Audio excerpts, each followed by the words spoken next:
Hello friends, मैं दीपिका गुजराल आपका अपने चैनल स्टडी गुजराल में स्वागत करती हूँ।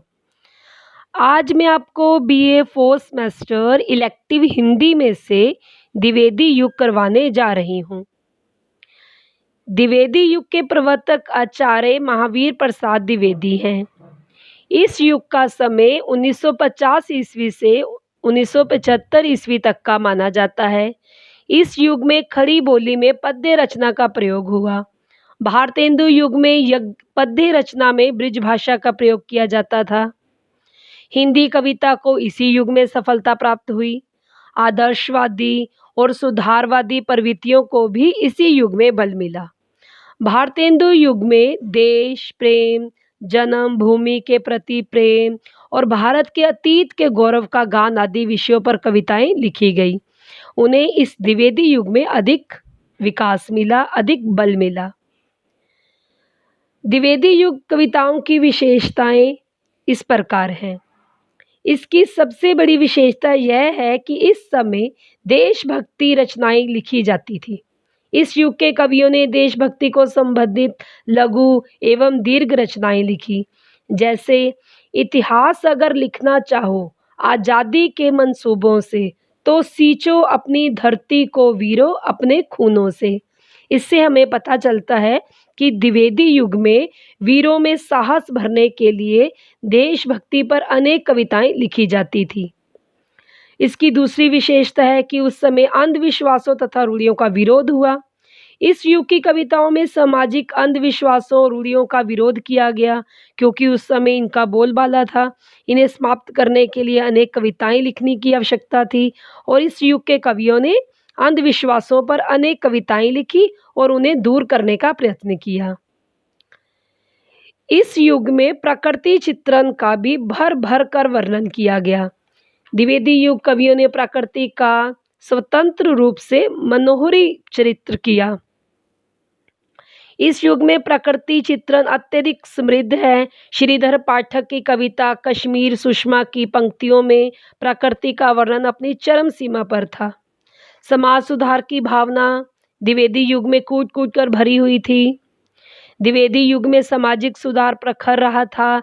नारियों, किसानों आदि का चित्रण पेश किया गया। उनके शोषण को अधिक ना सहने पर बल दिया गया। उनकी दशा सुधारने पर बल दिया गया।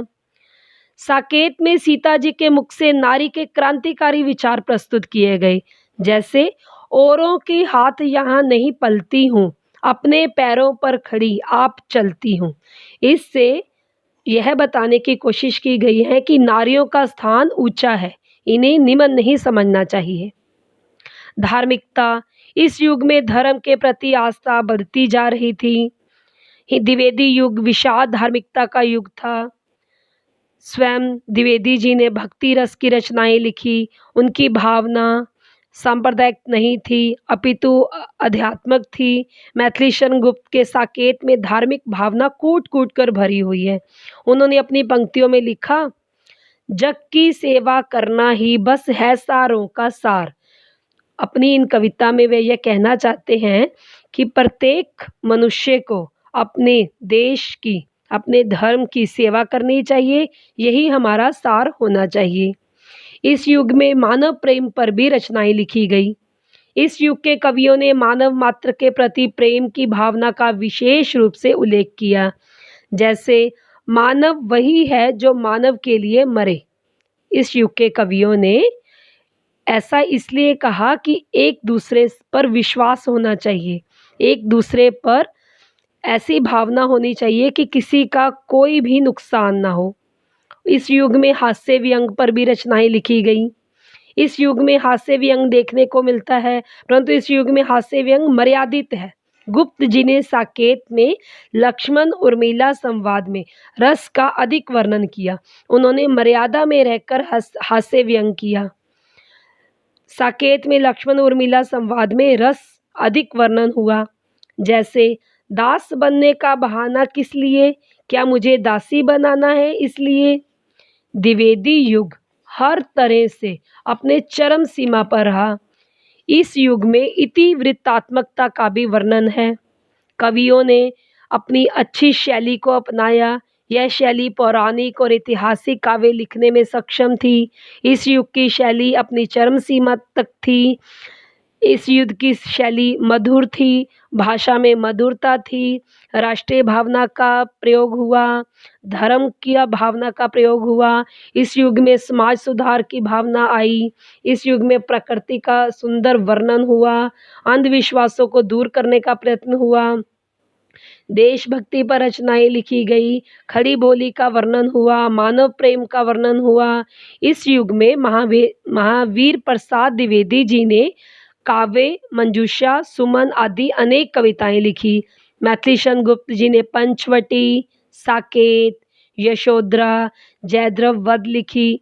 माखनलाल चतुर्वेदी जी ने हिम किरीटनी, हिम तरंगिणी, युगचरण आदि कविताएं लिखी।